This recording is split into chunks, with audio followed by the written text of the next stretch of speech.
Berita Sumsel 24 jam hari ini, Komandan Korem 044 Garuda Dempo Brigjen TNI Naudi Nurdika memimpin rapat koordinasi persiapan posko Karhutla di wilayah Sumsel.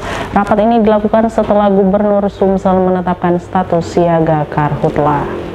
Komandan Korem 044 Garuda Dempo Brigjen TNI Naudi Nurdika memimpin rapat koordinasi perdana terkait pencegahan kebakaran hutan dan lahan di wilayah Sumsel. Dalam kesempatan tersebut, dan Satgas Penanggulangan Karhutla Sumsel ini meminta seluruh stakeholder untuk bekerja sesuai tupoksi. Untuk itulah, setiap subsatgas harus memahami poin pekerjaan agar bisa mencegah titik api sedini mungkin. Tidak hanya itu, Jenderal Bintang 1 ini juga meminta kepada anggota Satgas untuk memprioritaskan upaya mitigasi. Hal ini dikarenakan kebakaran hutan dan lahan hampir 99% karena dibakar. Sementara itu, Kepala Pelaksana BPBD Sumsel Iriansyah mengatakan, kebakaran hutan dan lahan dikarenakan cuaca ekstrim, lahan yang luas dan kering, serta luasnya lahan gambut. Bahkan lahan gambut yang ada di 7 daerah seperti Muratara, Muara Enim, Pali, Musirawas, Musi Banyuasin, dan Oki memiliki lahan gambut dengan luas hingga 1,27 juta lahan. Kita tuh pencegahan lebih penting daripada kita menanggulangi kebakaran hutan. Kalau kebakaran hutan sudah besar, api besar, asap banyak, susah untuk kita padamkan dan kita kendalikan. Oleh sebab itu pencegahan lebih penting. Nah, bagaimana kita mencegah? Pertama, kita harus sosialisasi, penyuluhan, edukasi. Kemudian kita akan melaksanakan apel juga. Artinya kesiapan kita, pemerintah, TNI Polri, masyarakat semua untuk bagaimana kita mencegah lebih dini. Ada api kecil padamkan, Nah, ini tidak saja kita, tapi semua stakeholder. Jadi antara pemerintah, masyarakat, dunia usaha, akademisi, termasuk teman-teman media untuk menyampaikan informasi bahwa pencegahan lebih penting. Jadi kalau ada titik api, mari kita cepat padamkan. Kalau bisa jangan ada titik api di lokasi yang rawan kebakaran hutan. Reporter dan juru kamera Sri Depi, palpres.com. Pemirsa, pandemi COVID-19 membuat penambahan konsumen digital sebanyak 21 juta orang. Hal itu disampaikan Direktur Departemen Kebijakan Sistem Pembayaran Bank Indonesia, Fitria Irmi Triswati dalam seminar bincang digitalisasi yang digelar Bank Indonesia jelang pre-event Festival Ekonomi Keuangan Digital Sumsel Digital Kito Galo. Hal itu dikatakan Direktur Departemen Kebijakan Sistem Pembayaran Bank Indonesia, Fitria Irmi Triswati. Menurutnya, pertumbuhan signifikan transaksi pembayaran digital ada pada transaksi yang menggunakan Quick Response Indonesia Standard atau QRIS yang tumbuh 375%. Fitria mengungkapkan QRIS dapat menjadi game changer pembayaran digital di mana transaksi dan jumlah merchant QRIS terus meningkat seiring semakin meluasnya akseptasi masyarakat. Sebagai langkah inklusi ekonomi dan keuangan digital serta pemulihan ekonomi nasional, Bank Indonesia berupaya melakukan perluasan QRIS. Berdasarkan data transaksi QRIS dan pertumbuhan merchant, jumlah merchant yang telah menggunakan QRIS mencapai 18.9.718 dengan 90,2%-nya didominasi merchant UMKM. Reporter dan juru kamera Betanika Susmandal, palpres.com. Pengerjaan proyek strategis nasional flyover Patih Galung dari Kementerian Pekerjaan Umum dan Perumahan Rakyat terus dikebut. Proyek senilai 80 miliar rupiah di Kelurahan Patih Galung, Kecamatan Prabu Muli Barat ditargetkan rampung pada November 2022.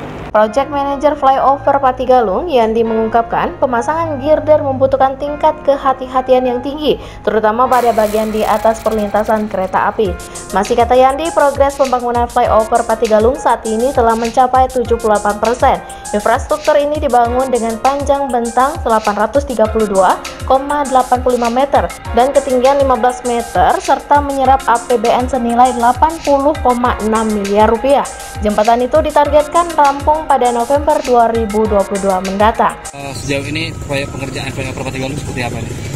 Proyek flyover Patih Galung fisiknya sudah mencapai 78%. Jadi kita rencananya sesuai dengan kontrak itu selesainya di 24 November 2022. Kita masih on schedule, jadi pekerjaan kita tinggal pemasangan girder di atas kereta api dan di apartemen 1 ke arah B1 itu sekitar 22 unit girder lagi yang akan kita pasang. Jadi kita program kita dalam waktu dekat ini, mungkin minggu depan kita akan melaksanakan pemasangan girder di atas kereta api itu, dan kita sudah koordinasi dengan pihak KAI proses pemasangan girdar. Dan hari Minggu kita akan melakukan pengecoran 4 lantai di segmen kelima. Reporter dan juru kamera Andrianto, Palpres.com. Berita terakhir Sumsel 24 jam hari ini. Aksi penusukan di Palembang Square Mall yang terjadi Senin malam akhirnya terungkap. Pelaku nekat menusuk korban didasari motif asmara. Sejumlah petugas keamanan Palembang Square Mall terlihat mengamankan seorang pemuda berinisial AP di dalam mall Senin malam tadi. Pemuda berusia 17 tahun ini diamankan petugas sesaat setelah menusuk korban AK, warga Kecamatan Sematang Borang, Palembang. Aksi yang direkam warga ini sempat viral di media sosial. Kepada petugas, AP mengaku sakit hati dengan korban. Diketahui pelaku saat ini sedang berpacaran dengan mantan pacar korban. Namun selama itu korban merasa sakit hati sehingga pernah ditabrak dan diancam.